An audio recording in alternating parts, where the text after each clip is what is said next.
Good morning, or is it afternoon? It's afternoon now. I just want to really thank you for this opportunity to give my testimony and just to really glorify God in it all. You know, God hasn't just changed my life, He's changed my family's life too, and to Him be the glory. And my wife was saved in 2010, and I seen a complete change in her life, and I wasn't sure if God could do that for me, or even if I even wanted God in my life at that time. There's only two ways we can do life. One is by choices we make, and the other is by circumstances. We've all made choices in our lives. We make some good choices, and we make some bad choices. But they are choices we have to live with, and the consequences of our choices, good or bad. Circumstances are things that happen in our life that are out of our control, but they still have an impact on your life. And the best choice I ever made in my life was to ask the Lord Jesus Christ into my life. But let's go back to the time before I was saved and some of the wrong choices I made in my life, choices that led to me a place of self-destruction. I was a child of the Troubles, born in 1971. I was one of four children, one sister and two brothers. Many men at that time got involved in paramilitaries, and my father included, and unfortunately ended up in prison. That left my mum to try and look after four kids on her own. She found this very difficult and turned to alcohol. This quickly developed a problem. My mum's problem with alcohol opened the door to social services to get involved in her family. And because of my mum's problem with alcohol and my dad being in prison, social services felt it'd be better for us if we were fostered out of a circumstance that was out of our control. My granny, who at that time was 65, couldn't cope with four of us, but took my sister Mandy, being the oldest, and Philip, being the baby of the family. Myself and Stephen ended up being put into a children's home. The first home we were sent to was Palmerston in East Belfast, and that was for 6 months, and that was really just to give my mother an opportunity just to clean her act up and to come off the drink. After 6 months we were let back to the family home, and things were good for a while, and my mother fell in the alcohol again. Social services called again, and we ended up in Bernardo's in Ballycastle for 3.5 years. I was 6.5 and my brother was 8. So we stayed there until my dad got out of prison. He came and brought us home. Whenever we left Bernardo's, I tried to put the experience of being there behind me. I tried to justify it or normalise it by saying that we weren't the only family that had went through this, and that there were lots of other families in Northern Ireland at that time, because of the Troubles, were going through similar things that our family had went through. Unfortunately, my brother Stephen couldn't cope with the past, and he was really wanting answers, and there was really no answers there was no answers to it. You know, Stephen always argued with my dad. He couldn't get it out of his head why we were sent away and felt rejected and couldn't come to terms with it.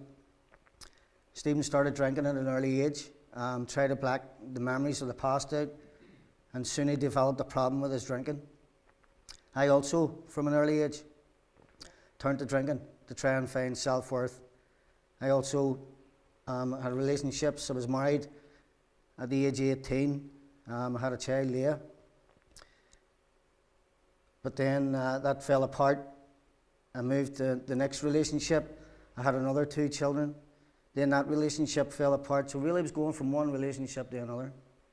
You know, I was trying to find what was missing in my life through worldly things. I met my wife Margaret in my mum's house. I was living there at the time. Margaret was a friend of my sister's, my sister Angela. Margaret also liked to take drink and drugs, and we started going out together. But all that really changed in my life was I found a partner to take drink and drugs with. And that's what our relationship revolved around, drink and drugs. We lived for drink and drugs. We didn't even realise at the time that we had a problem. We thought we were just normal, we just having a good time, doing nobody any harm. In the sight of men, things weren't so bad, but in God's view, and that man's, that matters. In God's view, we were living a life of sin. We were what you would call functioning addicts, which means we worked Monday to Friday. That would be go out or have a drink, and then weekends, more drink and drugs. That's how it started off. Then gradually the weekends became longer. They became Thursday to Sunday, then Thursday to Monday, and then Friday to Friday. We started to lose control of the substance. Then it started to control us.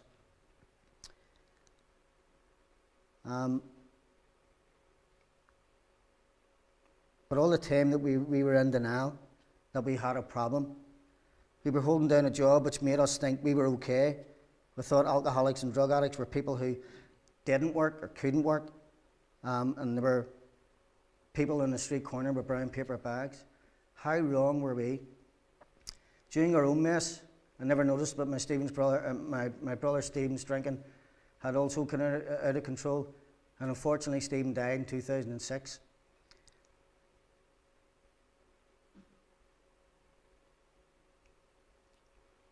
At the age of 36, all due to his addiction to alcohol.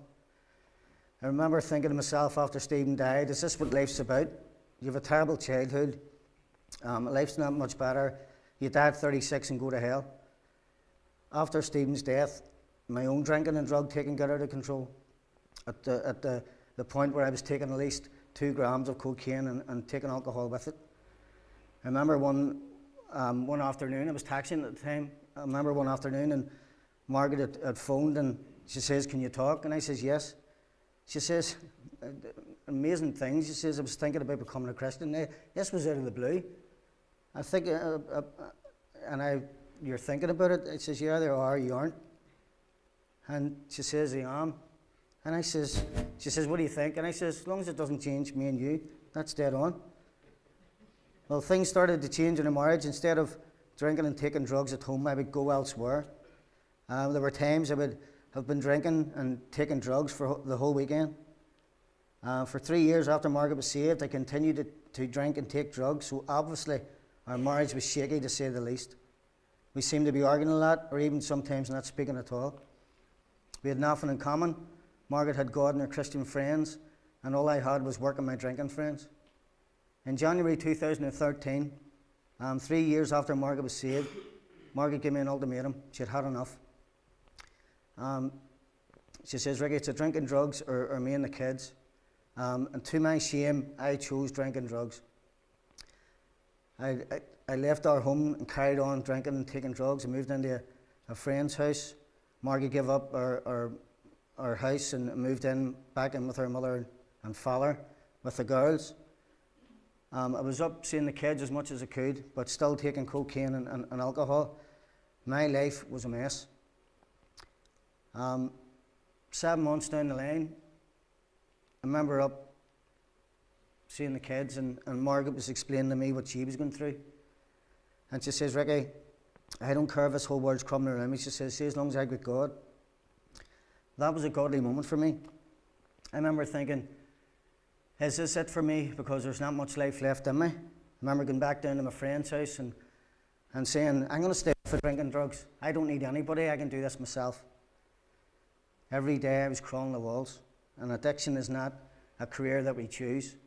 An addiction is destroying. It was about a week later, it was a Friday, and that's whenever I done my wheeling and dealing.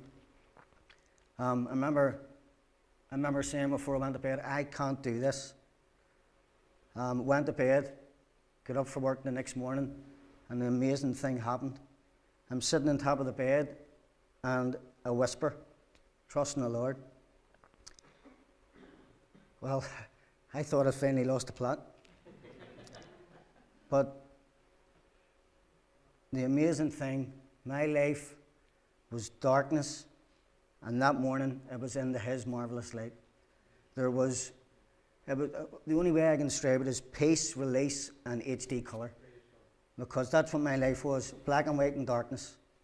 You know, the weight lifted off my shoulder. I've had my first drink at 14. I had my first smoke of cannabis at 18. And I've been an addict most of my life. You know, it's amazing how patient the Lord can be. I was 42 whenever He stepped into my life. I would love to be able to stand here this morning and tell you that after we saved, everything was fine. No more problems, no trials, no hurt, no more pain, but I can't. You know, the Lord is continuing to heal me. And he will continue to heal me. I have my difficulties personally in my family, but I also have a Saviour who is touched with the feeling of my infirmities.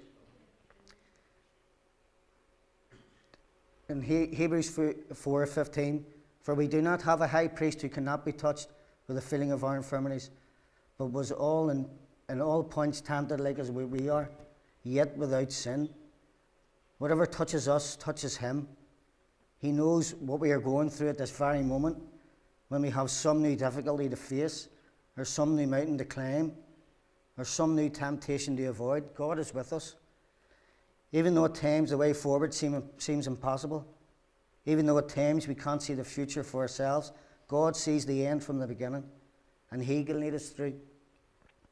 It took a bit of time for God to heal our marriage, have no more depression, got a new job, working in full-time ministry in a Christian organisation called Drop-In Ministries. You know, my life was a mess. I was racking and destroying lives through my drug dealing. And now whenever God steps in, gives me my family back, give me everything that I didn't deserve. He gave me my family back, give me a new creation. And now I'm working for a Christian organisation, helping people around the world. Only God can do these things. You know, God has made such a difference, not only to my life, but also my kids' life too, who now get the childhood that they deserve. Both my wife and myself are involved in ministry in our church as well. My wife does campaigners, and there's a wee ministry that it's called Street Reach. We've now, me and another fella, Phil, run it. So it's just an amazing privilege to go out in the streets of Belfast, just to preach the good news, the gospel. And it's only God that gives me the courage to go out. We hand out tea, coffee and tracts, and believe me, there's people that want to listen. There's people out there that have been broken as much as I have. And we just give God the glory for the talks that we've had, for people that's come before us. It's just amazing and godly. I want you to know, for every person who has failed in their past, there's forgiveness that forgets. God's forgiveness. God doesn't hold anything back. When you come back to Him or come to Him for the first time, no matter what's in your past, do you want that? Do you want a life-changing experience? If you do, then come to the one who can give you, and that's God Himself. You know, they were talking about prayer. I'll just finish with this. They were talking about prayer. It broke my wee granny's heart whenever we were in the home. You know, and my wee granny was an orphan. She was saved at the age of 15. She came from Ballymena. But my wee granny was a prayer warrior. She prayed for each and every one of us. You know, my granny lived long enough. My granny was 98 whenever I got saved. And the many blessings that the Lord has put in my life and given me back. But to be blessed with speaking at my wee granny's funeral, Psalm 23, and to see the amount of people in our family that's been saved through my granny's prayers, it is just mighty. Because prayer is a powerful weapon. It's already been said, you know, and God be all the glory. I just thank you for this opportunity. Thank you.